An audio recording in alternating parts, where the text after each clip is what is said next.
문학기행, 오늘은 여러분들이 가장 부러워하는 세계적인 대재벌 이야기입니다. 잘 들으시고 새해에는 돈 많이 버시기 바랍니다. 앤드루 카네기, 흔히 이제 강철왕 카네기 그렇게 부릅니다. 이 카네기라는 이름이 두 개인데 하나는 전기 작가고 이거는 재벌입니다. 혼돈하지 마시고 이거는 카네기입니다. 이런 재벌이 이제 미국에서 이제 세계적인 재벌이 등장하게 된 시대적인 배경을 미국 역사에서는 도금시대라고 부릅니다. 도금시대. 이 도금시대라는 뜻은 뭐냐면 그냥 쉽게 말하면 금맥기죠. 금맥기. 금맥기 시대. 뭐 그렇게도 번역해도 되는 겁니다.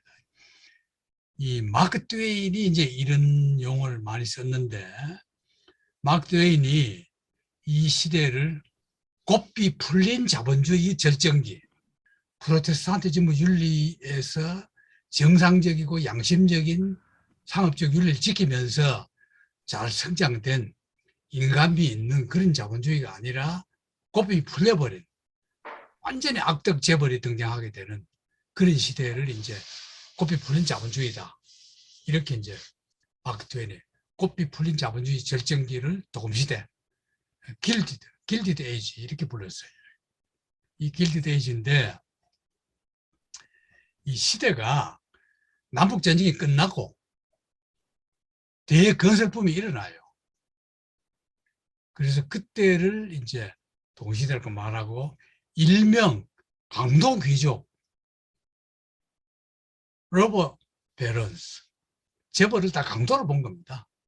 이제 비판적으로 본 거죠. 이때 이제 철강왕, 강철왕, 앤드루 카네기, 석유왕, 록펠러, 철도왕, 굴드, 금융왕, 모건 이런 재벌들이 그냥 앞뒤 다 돼가지고 쫙 나와가지고 이제 미국을 말하자면 재벌이 많이 나왔다는 것은 그 국가의 부유를 상징하고 또 미국이 온 세계를 지배하는 바탕이 되는 그런 기초를 낳은 시대를 바로 길디드 에이지 또 황금 맥길칠한 시대다 이렇게 이제 말하고 있는 겁니다.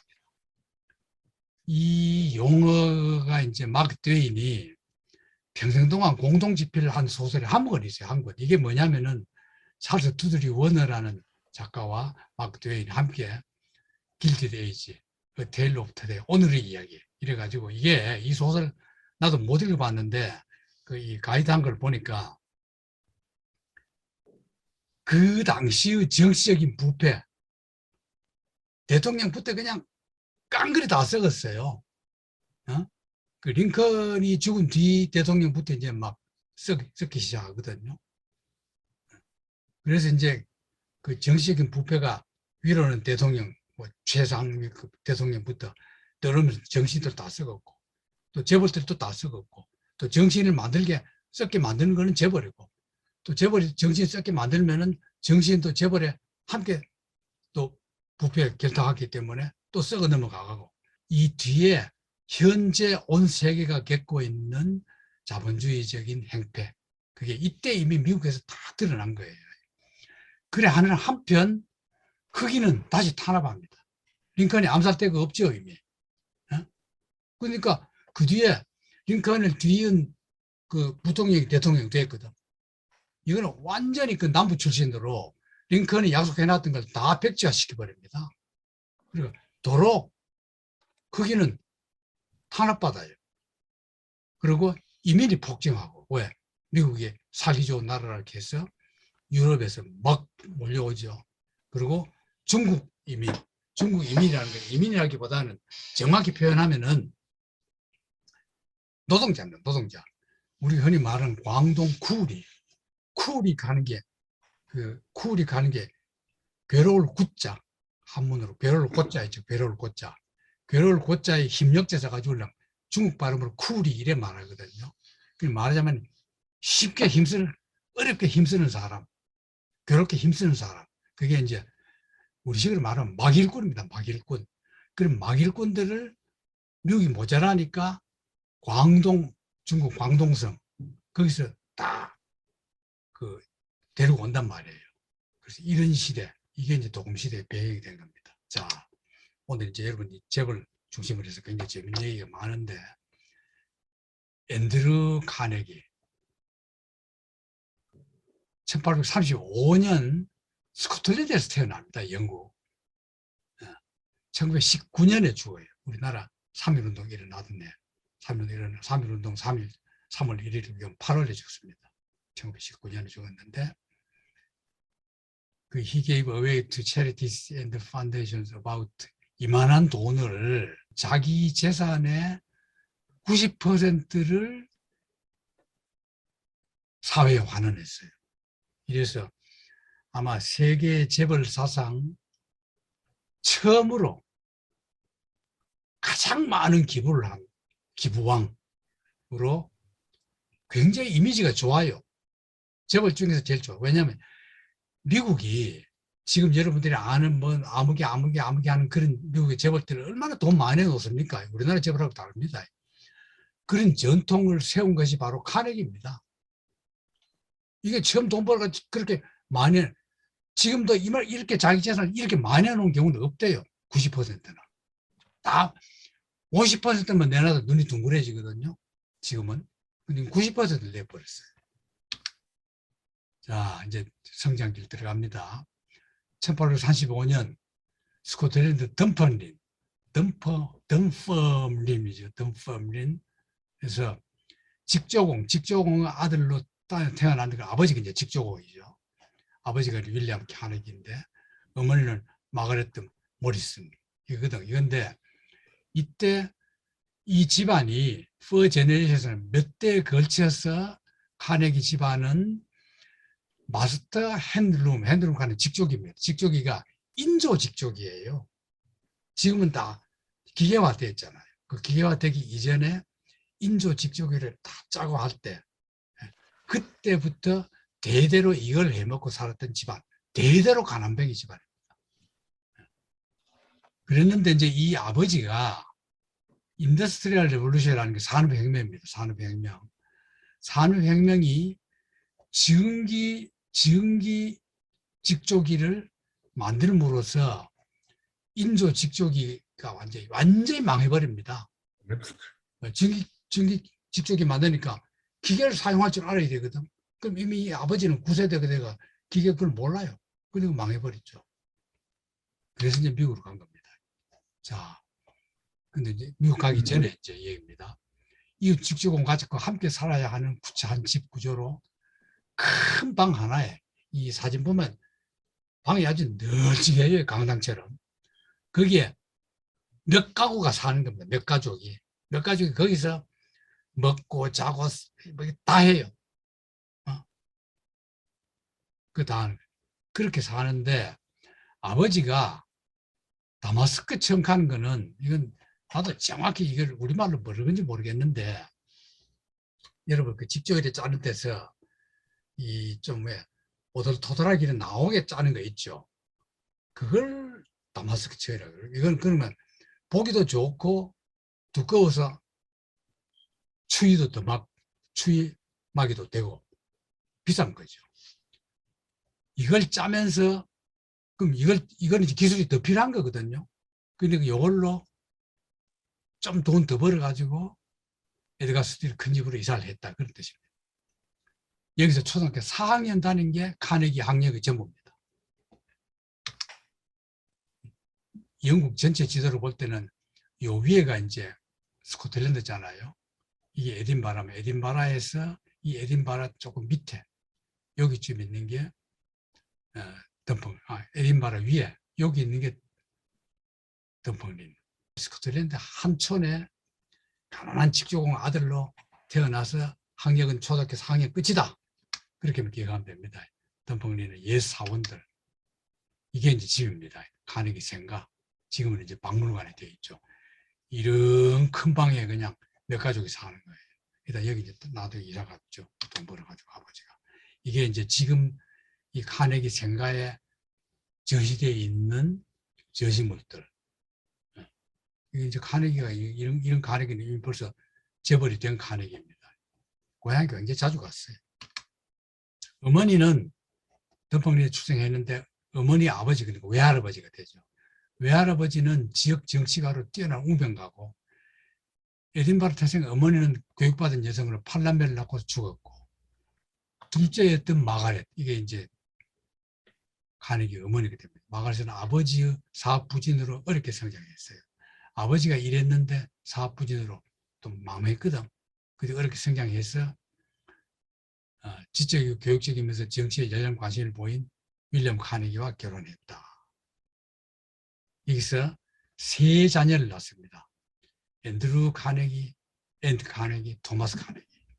이래서 여자애는 2살 때 죽어버리고 형제만 살아났습니다. 앤드루 카네기와 토마스 카네기. 자녀 중심적 교육 방법으로 자기 개발 중시하는 가정교육을 했고 자녀의 장래를 위해 좋은 가정 생활이 필수적이라고 믿는 실천가다. 이게 이 여자가 대재벌의 어머니가 됩니다. 딱 머릿속에 기억나죠, 이제. 거기에서 역시 망한 외갓집, 망한 집안의 딸과 아버지가 결혼해서 3남매를 낳았는데 딸은 일찍 죽고 형제만 살아남았다. 이거는 피츠버그에 나중에 만든 겁니다. 카네기 기념홀로 만든 겁니다. 어머니, 마가렛 모리스 어머니죠.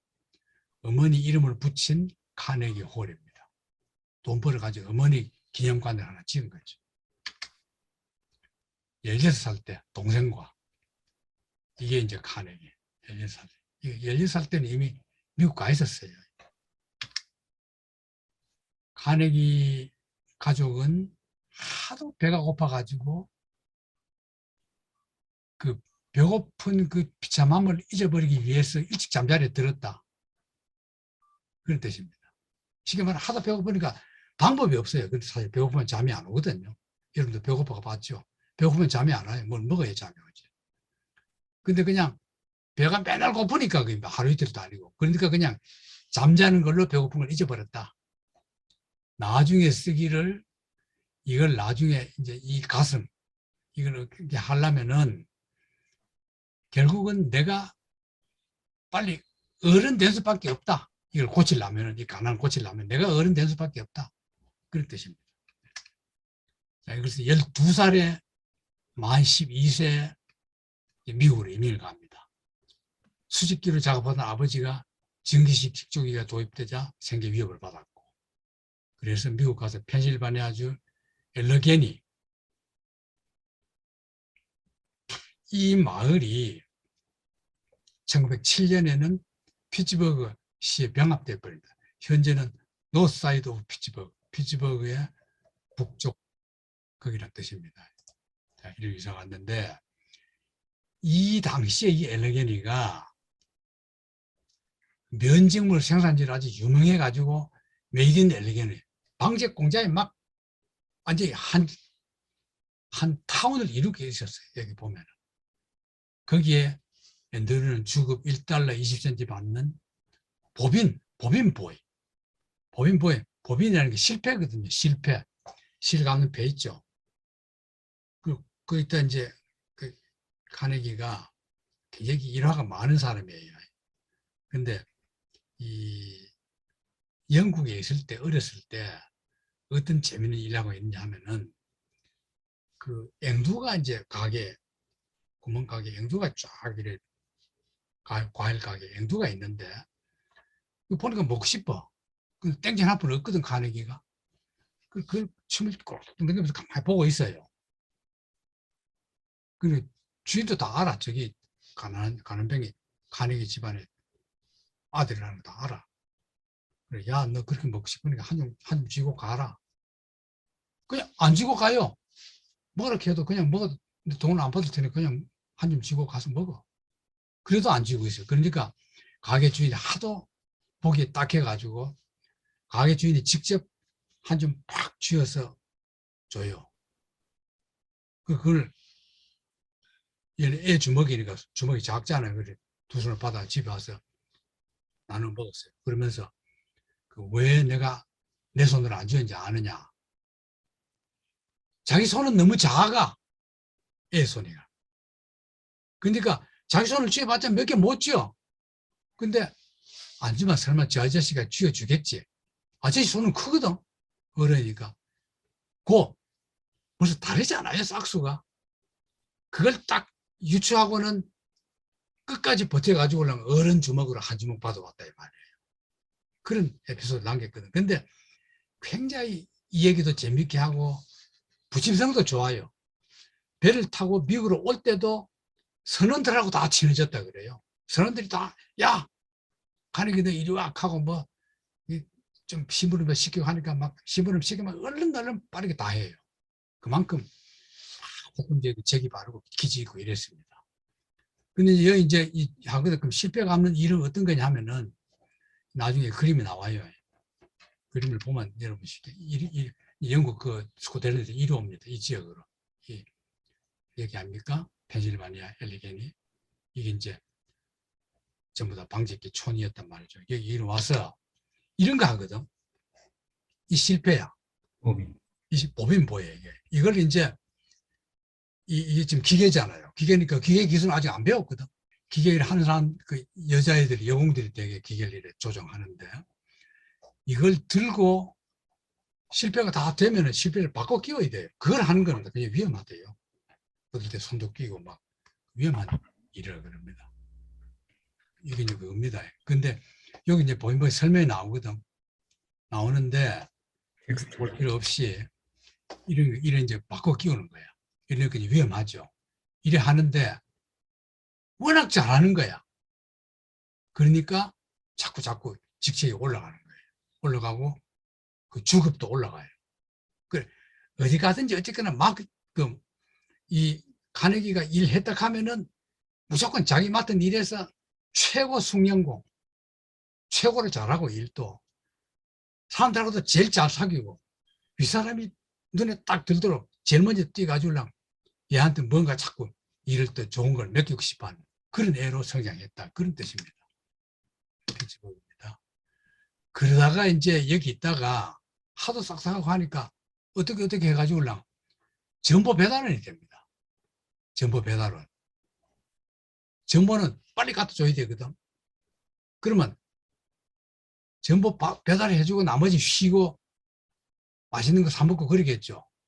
하는 게 그러지 않아요. 어떻게 하냐면은 틈만 나면은 그 자기 맡은 구역에 돌아다니면서 주소를 외웁니다. 누구 집 가면 어디, 어느 거리, 어디. 그걸 다 외워볼 거예요. 자기 맡은 구역을. 뿐만 아니라 사람도 외워요. 이 집의 주인은 어떻고. 그럼 가다가 이래 정보 쥐고 한꺼번에 배달한다면 그러면 길거리에서 만나면 그것도 줘버려. 어때요? 다른 사람보다 빠르겠어요? 늦겠어요? 훨씬 빠르죠. 이런 식으로 일을 재치있게 잘 한단 말이죠. 다르죠? 여러분 이런 걸 이제 그 손자, 손녀들한테 얘기해 주세요. 그렇게 하면서 주급이 2.2달러 50센트. 얼마나 올랐어요? 많이 받잖아요. 그리고 무료로 극장 관람 특혜가 있고 어깨 너머로. 근데 그렇게 배달을 하면서 또 틈나면 뭘 하느냐. 이 정보 치는 게 있죠. 스스돈돈. 그걸 어깨 너머로 배워버려요.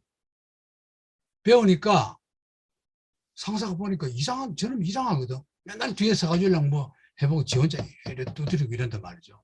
그러니까 칠 줄 알겠나? 안. 그거 이 치는 거야. 그 일도 맡아요. 그런 식으로 자기 맡은 일에서 착착착 이렇게 철저히 해가지고 올라가는 겁니다. 대단하죠? 이런 인간. 이 참, 살아가는 방법에서는 최고죠.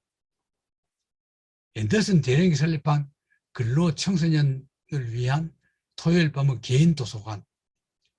책을 400여 권 갖다 놓고, 참, 책도 적지. 내가 가지고 있는 책보다 몇 분의 1도 안 돼. 그럼 그때로서는 뭐, 관역이는 초등학교 4학년만 중퇴했으니까 아무것도 글만 알지 아무것도 본 게 없어. 볼 때도 없어. 그러니까 여길 다니면서 공부를 합니다.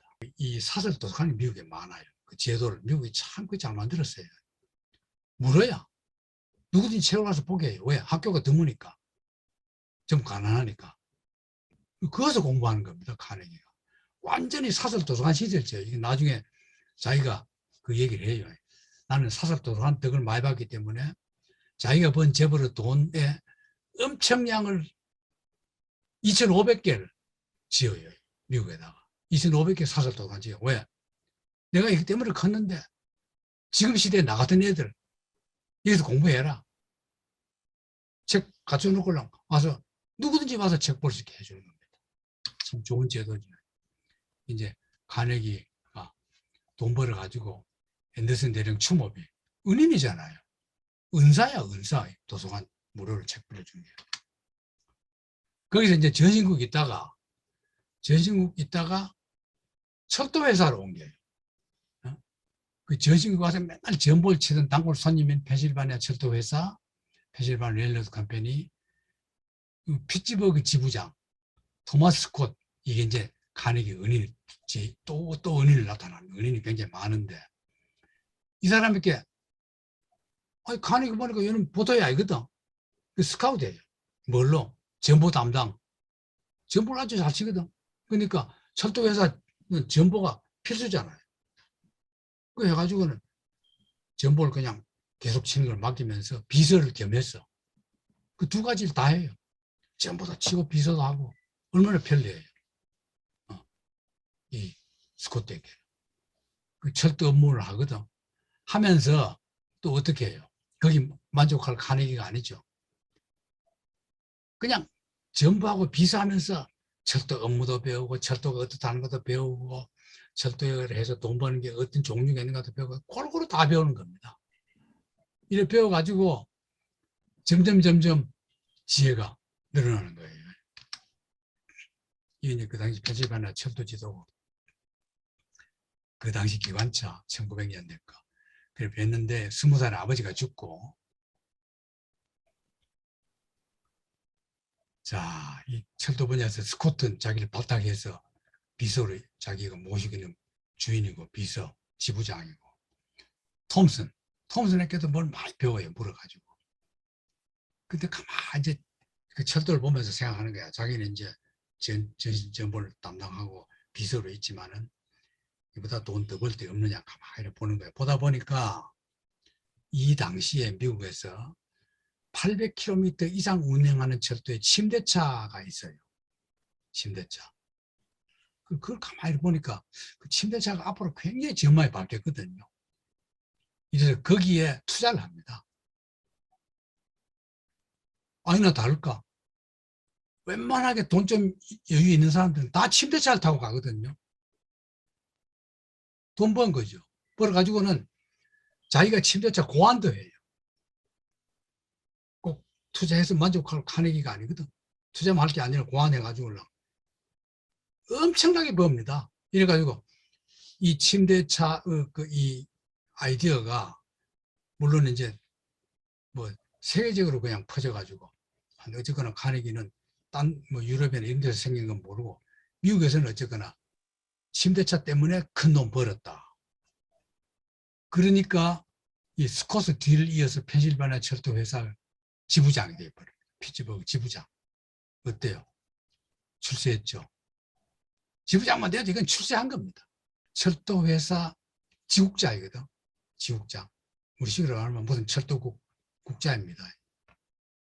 철도국이라는 거는 역마다 있는 게 아니고 몇 개의 역을 합쳐서 딱 중심센터가 되는 거거든요. 그 지역에서 제일 큰 역, 그 피츠버그란 말이죠. 피츠버그 철도국 국자이 되어버린 거예요. 출세했죠. 그럼 여기에 만족하느냐? 그게 아니야. 이게 이제 카네기가 처음으로 구하는 침대차거든.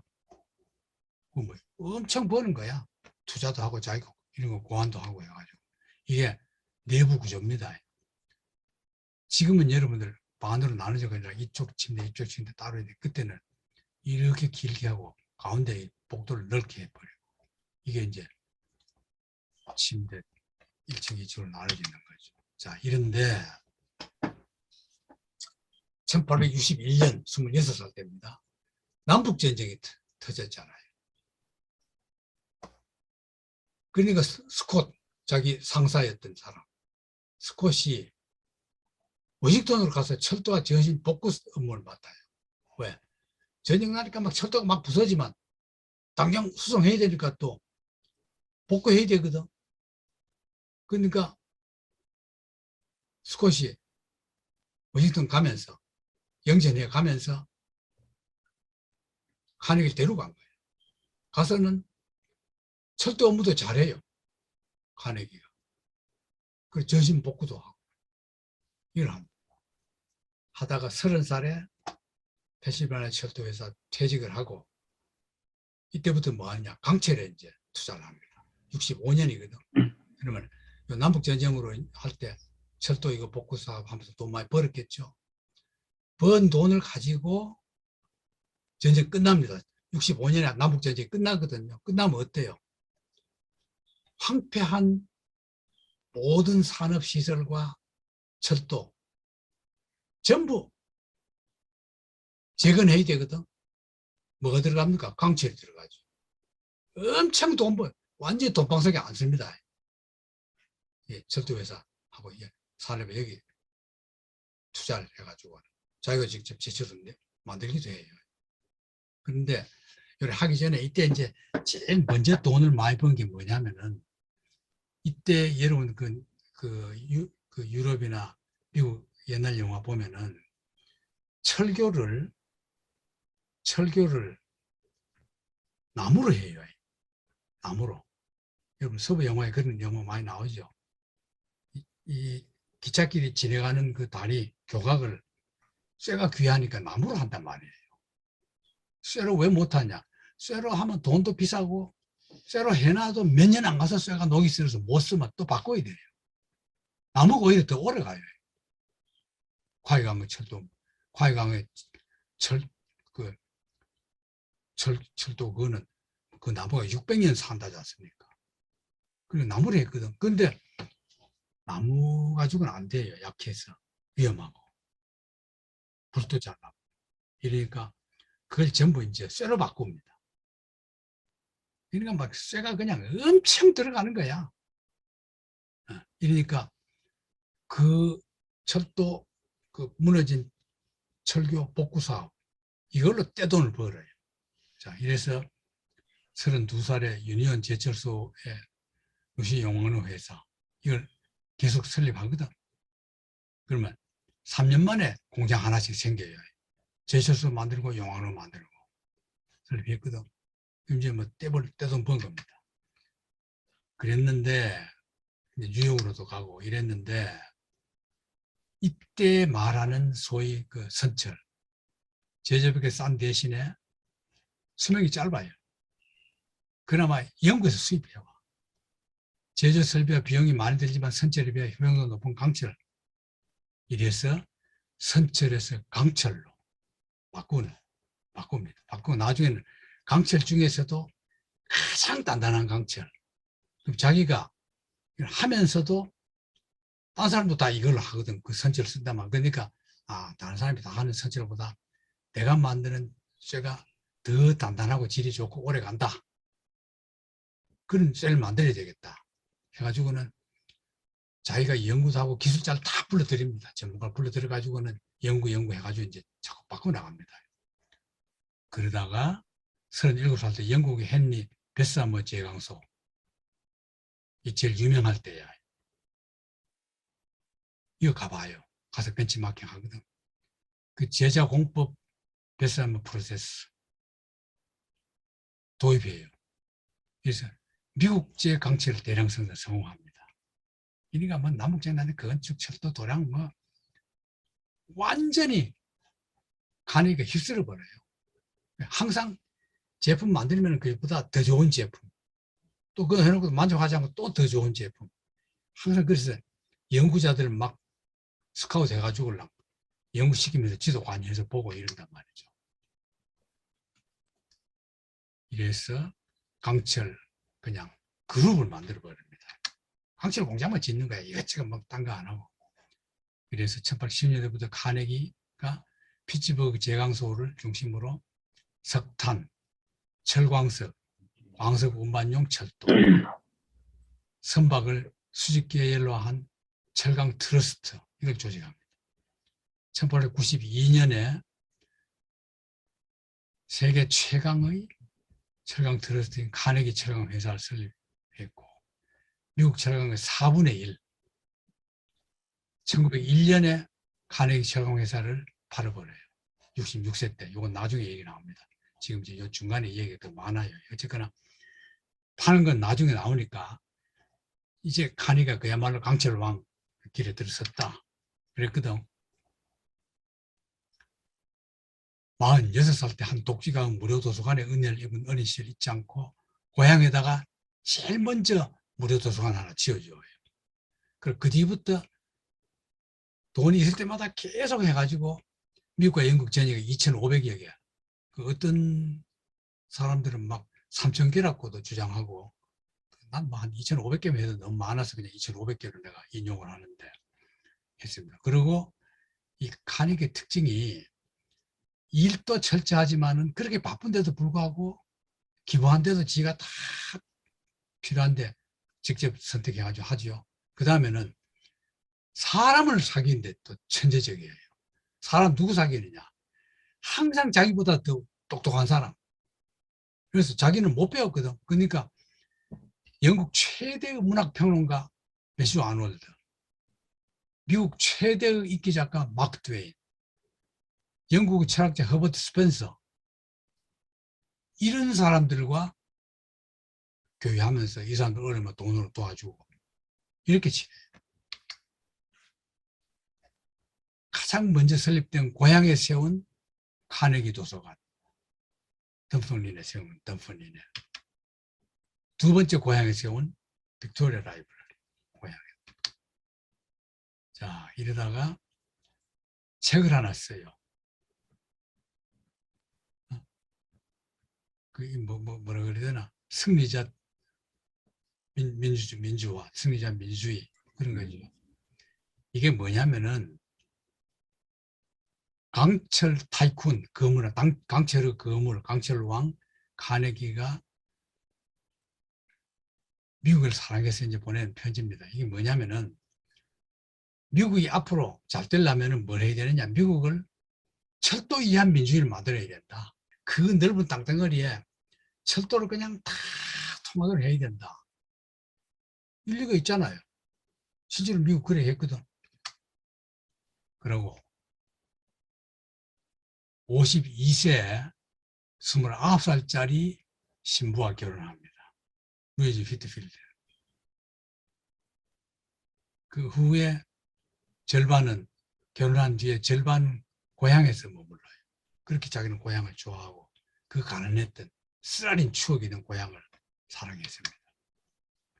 이 여자는 상인 집안의 딸로 뉴욕에서 태어났는데 장인이 엄청 부자예요. 그래가지고 가만히 둬도 카네기는 돈도 이제 더 필요 없는 사람이야. 그런데도 불구하고 연간 2만 달러와 저택을 결혼 선물로 줍니다. 왜? 장인도 부자니까. 그 부자가 또 부자한테 장가를 갔거든. 그렇기는 뭐 점점 더 부자가 되는 거죠. 그 아들이 없어요. 딸 하나입니다. 카네기 부인 딸. 이건 1910년에 시카고에서 찍은 사진이니까 이보다 한참 뒤죠. 자, 그리고 부자의 사회적 책임을 역설한 부복음. 이게 말하자면 미국 재벌들의 그 고상한 부르주아, 노블리스 오브리주 그 복음이 되는 그걸 이제 자기가 부자들은 무조건 돈 바쳐야 된다. 그런 말 한 책이란 말이죠. 카네기 홀 개관합니다. 1891년에 5월 5일에 개관하는데 이때 이제 뭐 이 가장 유명한 게 차이콥스키가 이거 갔다는 거 아닙니까? 차이콥스키 가서 그때 연주한 거는 그 마치 코로네이션이라는 건 대관식이거든. 그럼 이게 그 러시아의 짜르 알렉산더 3세의 대관식을 위해서 작곡해서 했던 곡이 연주했던 곡인데 혁명 이후에 금지곡이 되어버렸어요. 그래서 이제 잘 못 듣다가 지금은 이제 여러분 요거 치마 다 나와요. 대관식 나옵니다. 되게 보면 이제 자료에 여러분 다 봐도 차이콥스키가 거기 가서 그 대관식 때 카네기 홀 대관식 때 무슨 곡 연주했느냐 잘 안 나와요. 힘들게 찾아보니까 바로 요 곡을 했어요. 요 곡을 하고 그 뒤에 그 오랫동안 머물렀거든요. 카네기가. 피아노 협주곡 1번도 여기서 했다. 개관 당시 카네기 홀. 지금하고 많이 다르죠. 카네기 홀. 3671석. 내부 보면 이렇게 되어 있다. 이거 난 못 들어가 봤어요. 관람도 한번 못 해봤어요. 겉에서만 보고. 카네기 홀, 그, 개관식 날의 풍경입니다. 이걸 이제 그 카네기 홀 개관식 때 축제 대관식 행진곡을 지휘했고, 이게 사실 쿠키가 죽기 2년 전이거든. 가서 얼마 안 뒤에 죽었어요. 죽었는데 수첩에 이렇게 나왔대요. 수첩에 이제 뉴욕 그 수첩 메모에 보면은 이렇게 물었대요. 미국에서 물 마시는 게 안전할까? 어떤 담배 미국 사람들은 어떤 담배를 피울까? 어떤 모자를 쓸까? 거기서 세탁할 수 있을까? 어쿠스틱 오브 더 뉴욕 뮤지컬. 이거는 음향입니다. 어쿠스틱은 음향. 그 새로운 뮤지컬의 음향은 체크 잘 해야 된다. 가서 자기 연주하는데 음향이 잘 안 들리면 이상하잖아. 그래서 음향 체크를 해야 된다. 그런 겁니다. 그 아르투르 루빈슈타인, 이것도 이제 러시아 작곡가입니까? 카네기홀을 가던 도중에 어떤 행인이 그렇게 길 물었대요. 실례지만 카네기홀로 가려면 어떻게 해야 합니까? 하길래 연주 연습을 많이 해야 된다. 행인은 카네기홀 가는 길을 묻는데 자기는 음악가가 어떻게 하면 카네기홀에서 연주할 수 있느냐, 그런 걸로 받아들이고 연습 많이 하세요. 참 동문서답이죠. 동문서답인데 명답이죠. 오프닝 연주자들. 자, 43살 때 인데, 이때 카네기가 아주 악질적인 일을 하나 합니다. 그게 뭐냐면 노동자 탄압이에요. 이거는 굉장히 유명한 그 세계 노동운동사에서 남는, 미국에서 이때까지 가장 잔혹한 노조 탄압가가 카네기입니다. 그렇게 자기가 어렵게 켰으면서도 노동자 이해 안 해줬어요. 그래가지고 그때 욕 많이 먹었어요. 1892년입니다. 57세 때인데, 이게 이제 홈스테드 제강소, 이제 강철 회사가 여러 군데 여러 가지 있었단 말이에요. 여러 개 있는 데서 홈스테드, 그 카네기 소유의 홈스테드 제강소에서 이게 이제 이 일을, 이게 굉장히 복잡하게 나오는데 내 얘기를 들으세요. 이래 됩니다. 여러분 자료에 내가 자세히 써놨어요. 이 노조 요 얘기를 하도 중요해서. 이 강철 그 제강 회사들이 이때는 새로운 기술이 도입돼요. 새로운 기계가 나왔어. 그러니까 오래된 숙련공들이 필요가 없어져요. 왜? 그 기계를 못 다뤄. 마치 컴퓨터 나온 뒤에 노트들 못 다루듯이. 못 다루면 그것들 다시 배우려고 하면 이것들이 딱 자기 관록만 믿고 배우지도 않고 그냥 일도 잘 못하면서 봉급은 밥그릇대로 봉급은 많거든. 이러니까 이 홈스테이트 제강소를 맡은 사장, 카네기 동업자죠. 동업자가 뭐 여러 사람이 있거든. 여러 공장 지어놓고 공장마다 책임자를 줬단 말이죠. 그 헨리 크레이 프리그라는 사람이 그 숙련되고 봉급 많이 받는 노동자들을 쫓아내기 위해서, 쫓아내려고 하면 노조가 또 뭐라 그래서 못 쫓아내요. 그러니까 봉급을 올릴 때 적게 올려주는 거야. 그게 깡듯이. 그러면은 나중에 지가 알아서 나가겠지. 그래서 이제 차츰차츰 이렇게 나가는 거야. 나가는데 조급증이 나거든요. 못 견디겠어. 그냥 다 한꺼번에 쫓아내버리고 새로 뽑았으면 생산량도 오르고 좋겠는데 돈도 적게 주고.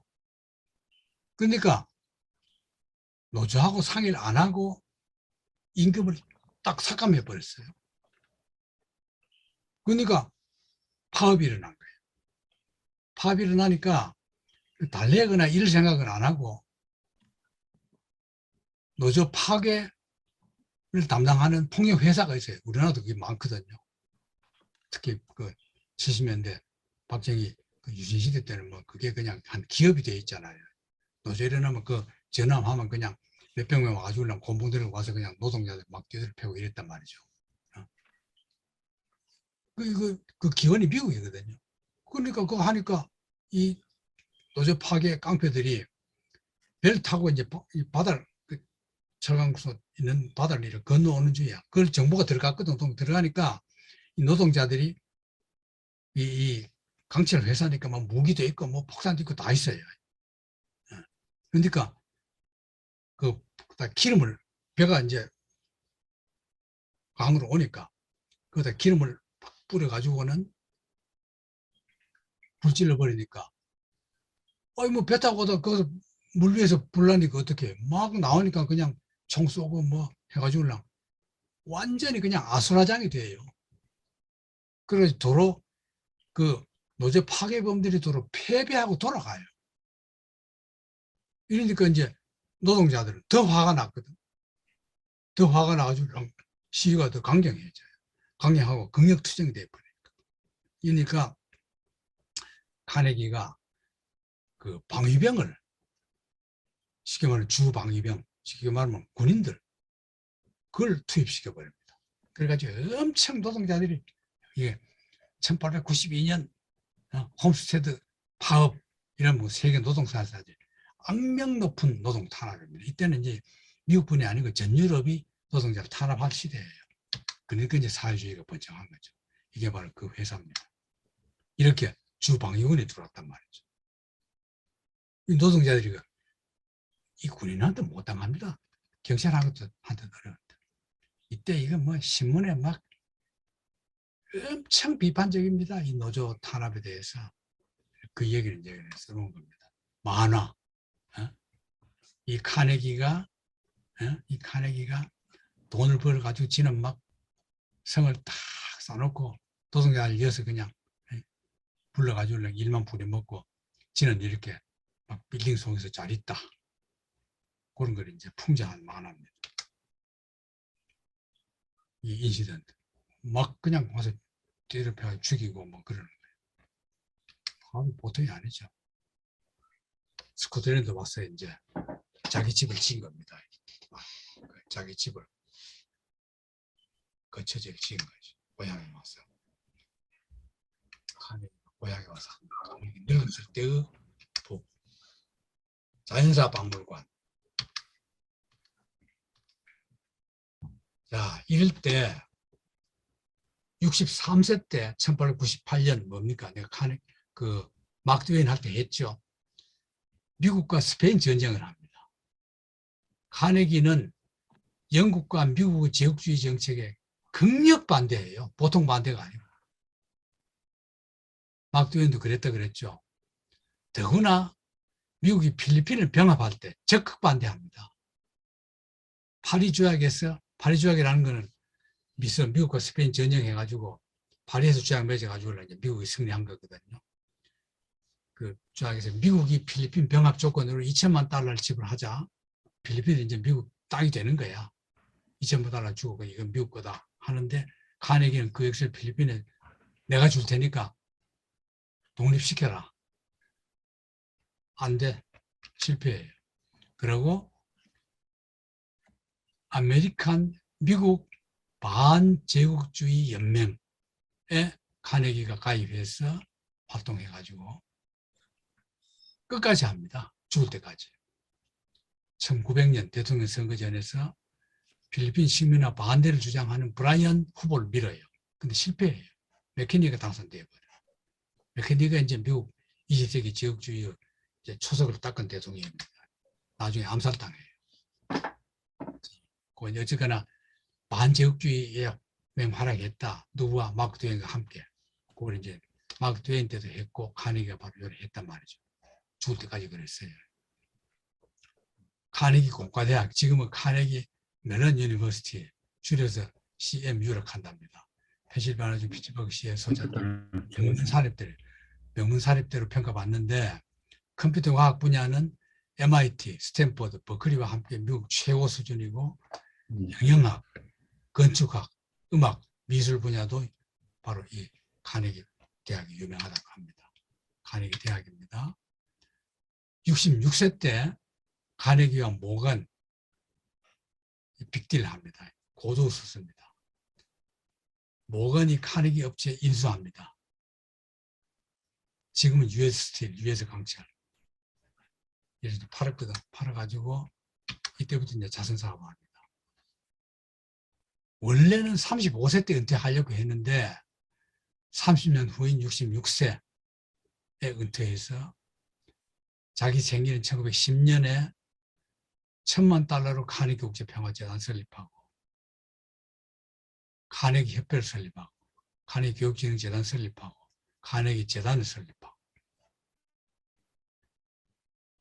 딱 은퇴한 뒤부터는 그냥 이런 일만 하는 거예요. 그 다음에 국제평화재단에서 개골간으로 포린 폴리시를 1970년대부터 이건 카네기 죽은 뒤죠. 근데 어쨌거나 이 재단의 기본 문제가 진보적이었다는 거. 지금은 없어졌어요. 지금은 이제 2008년에 워싱턴 포스트 컴퍼니에 카네기 재단에서 내던 잡지가 매각되어 버렸고 지금은 없어진 거죠. 그래서 이제 카네기 했던 유명한 말 중에 통장에 많은 돈을 남기고 죽는 사람처럼 치욕적인 인생은 없다. 부자로 죽는 것은 불명예스러운 일이다. 거꾸로죠. 지금은 가난배로 죽는 것은 불명예스러운 일이다. 여러분 다 그렇게 생각하죠. 노조 탄압 그 때문에 좀 비난받았지만은 만년 30년 동안 너무나 좋은 일 많이 했기 때문에 오히려 굉장히 호감을 가지고 있다. 전 세계적으로. 사망 당시 재산은 $2,500 정도밖에 없고 전생기 때 재산은 빌 게이츠 3배 이상.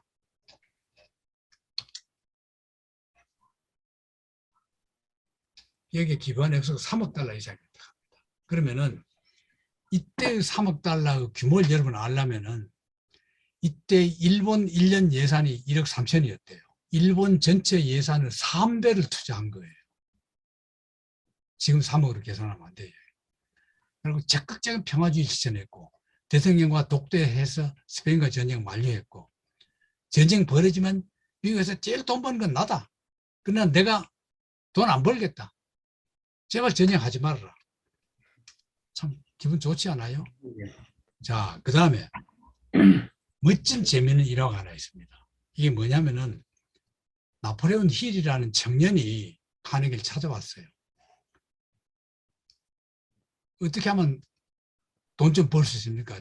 기술 알려주십시오. 그러면 되게 뭐 내가 이래가 고생하지 뭐 그 얘기하기 쉽사니까 근데 이 사람은 그게 아니야. 이 나폴레온 힐은 버지니아주 산골 대장간집 태생으로 언론인 잡지 기자를 했는데 어떻게 카네기 인터뷰 기회를 따져 왔어. 그러니까 이제 카네기가 합니다. 20년간 나는 다시 이렇게 한 푼도 지불하지 않을 것이요.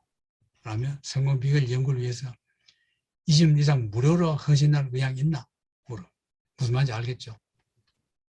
나폴레온 힐이 이제 어떻게 하면 돈 버느냐? 난 기자인데 가난하게 커가지고 돈 벌고 싶다. 나도 당신처럼. 그러니까 가만히 보더니만은 대답을 그래 해요. 내가 말한 대로 20년 동안 한 푼의 보수도 안 받고 돈 벌기 위해서 공부할 수 있느냐? 그러니까 이 나폴레온 힐도 참 괴짜야. 예, 그래 하겠습니다. 돈 안 받고 내가 하겠습니다. 좋다. 그럼 내 비결을 말하겠다. 그러고 뭘 하락하냐면은 재벌들을 20년 동안 다 돈 번 성공한 사람들 20년 동안 인터뷰해라 봐라. 근데 이 사람이 정말로 해요. 그럼 이 사람은 그 저작으로 떼돈을 벌어버립니다. 그리고 나폴레옹이 나중에는 1930년대 프랭클린 루즈벨트 때 보좌관 합니다. 대공황 때. 루즈벨트 대통령 보좌관까지 하거든. 그러면 이 힐이 20년 동안 1908년부터 28년까지 그 카네기가 다 만나게 해줘요. 그건 해줘. 서비스로. 카네기가 이 사람 만나줘라. 다 만나주는 거야. 그 508명 507명 다 만났어. 그리고 성공 반명식이 뭐냐? 그래가지고 성공의 법칙 28년에 다 하고 난 뒤에 그걸 책으로 써냈거든. 떼돈 번 거죠. 카네기 20년 동안에 돈 한 푼도 안 줘요. 나는 성공의 노하우를 당신에게 직접 가르쳐 주겠다. 게다가 성공한 많은 사람들과 그 방면의 대가와 당신은 앞으로 오랜 세월 서로 협력하게 될 것이다. 그런데도 당신이 성공 못할 이유가 있겠는가? 어때요? 참 멋진 교육법 아닙니까?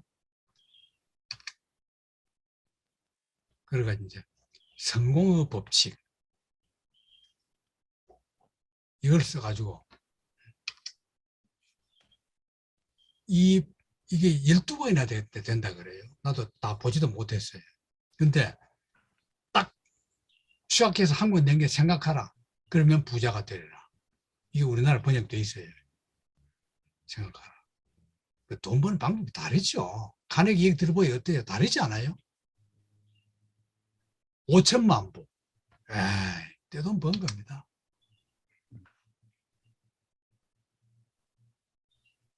그래가지고 자수성가한 억만장자 스톤과 공동으로 포지티브 멘탈 애티튜드 PMA 프로그램을 완성해요. 현재도 나폴레옹 힐 재단 하도 돈 벌어가지고 이 언론 나폴레옹 힐이 자기 재단 만들었어. 그래서 이 프로그램을 공급한대요.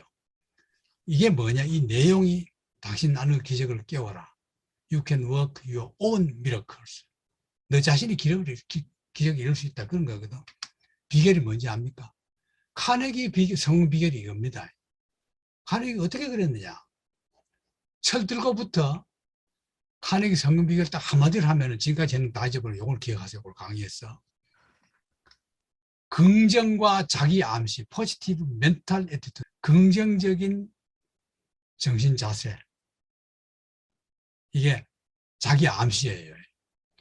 부정적인 사고방 여러분들 글 쓰면 나는 글 못 써. 우리 부모는 왜 난리에 재주 없게 만들었어. 부정적인 방식. 안 돼. 나도 잘 쓸 수 있다. 나도 베스트셀러 작가 될 수 있다. 긍정적으로 해야 돼. 그럼 그 잠재의식을 움직이는 자기 암시 이게 오토 서제스트입니다. 오토 서제스트 어떤 거냐? 법칙이 요겁니다. 셋째, 세 가지입니다. 밤에 잠들기 전에 당신이 쓴 암시의 말을 소리내 읽는다. 나는 훌륭한 작가가 될 수 있다. 죽기 전에 반드시 베스트셀러 만든다. 자기 전에 소리내 읽어. 암시 말이 마음속에서 완전히 당신의 것으로 될 때까지 아침 저녁으로 반복해. 눈 뜨자마자 나는 위대한 작가가 될 수 있다. 소리를 생각만 하지 말고 말을 크게 떠들어야 돼. 떠드는 건 뭡니까? 세상을 향해서 내 각오를 말하는 거죠. 그 다음에 세 번째, 벽이나 천장, 화장실, 책상 등 눈에 잘 띄는 곳에 암시 말을 붙여두고 다 붙여도 방에도 하나 붙여주고 책상 위에도 붙여두고 부엌에도 붙여주고 식당에도 붙여주고 거실에도 붙여놓고 써가지고 그냥 집안에 다 붙여놔. 사무실 가서 사무실 책상 위에 그걸 붙여놔. 그 이제 딱 책상에 앉으면 그거 보고는 또 읽어. 잠잘 때도 그거 보고 또 읽어. 일어나서 또 읽어. 손님 맞으면서도 읽어. 부엌 가서 밥 먹으면서도 읽어. 무슨 말인지 알겠죠? 세 가지. 좋은 거 배웠죠? 이게 바로 성공 비결입니다. 긍정적인 사고로 자기 목표를 딱 정해가지고 그걸 글로 써가지고 다 붙이고 아침 저녁 틈날 때마다 소리 내서 막 외우고 등산 가서도 나는 좋은 작가가 될 수 있다 하고 소리를 말이에요. 등산 가서도. 이 딸입니다. 외동딸. 카네기 키는 150cm. 키 작은 거 원망하지 마세요. 아무 상관없어요. 자기 암시만 잘하면 돼요. 자서전은 자화자찬이 많다. 1919년 84세로 매사추세츠 서더브루크 자택에서 죽었습니다. 위에는 워싱턴 어빙 무덤이 있는 여기 테리타운 슬리피. 워싱턴 어빙은 우리 했죠. 소설가. 남편은 사후에 루이스 남편의 남편 사후 루이스, 아내는 남편 자선 사업을 계속했고, 이게 마지막 살던 집입니다. 카네기요. 이 카네기 명은 내가 이번 내 책에서도 이걸 썼는데, 자기보다 훌륭하고 덕이 높고 자기보다 잘난 사람, 그러한 사람들을 곁에 모아둘 줄 아는 사람이 여기 잠들다. 사실 이건 이제 이 묘비명에 여기 있다 그랬는데 여기는 없어요. 여기는 없고 이 메모를 이래 써놨어요. 그래서 이게 왜 없는지 모르겠어요. 왜 없는지 모르겠는데 어쨌든 재벌은 묘지 안 걷잖아요. 어? 이래야 되지 않아요? 재벌들이 좀. 재미있는 일화가 있어요. 어떤 사람이 카네기 때 찾아와 이러면 카네기 당신 최고 부자다. 그걸 딴 사람과 같이 써야 된다고 생각하지 않느냐? 쉽게 말하면 뭡니까? 내한테 돈 좀 내놔라. 그리고 카네기가 옳다. 그걸로 그는 비싼 데 쪽지 하나 꺼내줘요. 다 끝나고 이 사람이 나갈 때 32센트짜리 수표를 줘요. 현금 32센트 수표. 수표가 가능할까 이게? 이 뭐냐? 카네기가 비서한테 내 재산 전체에다가 온 인류 나눠봐라. 그럼 한 사람마다 얼마 돌아? 왜? 이 사람이 세계 최고 갚으니까 딴 사람은 같이 써야 된다 그랬거든. 그러니까 너도 너한테 내가 돈 많이 줄 필요 없다. 전 인류에게 주는 거 1인분만 주면 된다. 그게 32센트예요. 어때요? 참 기지도 있죠. 재미있는 일합니다. 고향의 동상 이런 거죠. 자, 이렇게 여러분들은 자기 암시 여러분들 인류 작가가 될 수 있다. 제발 재주 없다, 못한다 그런 소리 하지 마시고 그냥 잘못 쓴 게 있으면 이거 내가 실수했다 하고 넘어가고 자기 암시를 잘해서 좋은 작가 되길 바라면서 끝내고 다음 주에는 또 재벌 록펠러를 하게 됩니다.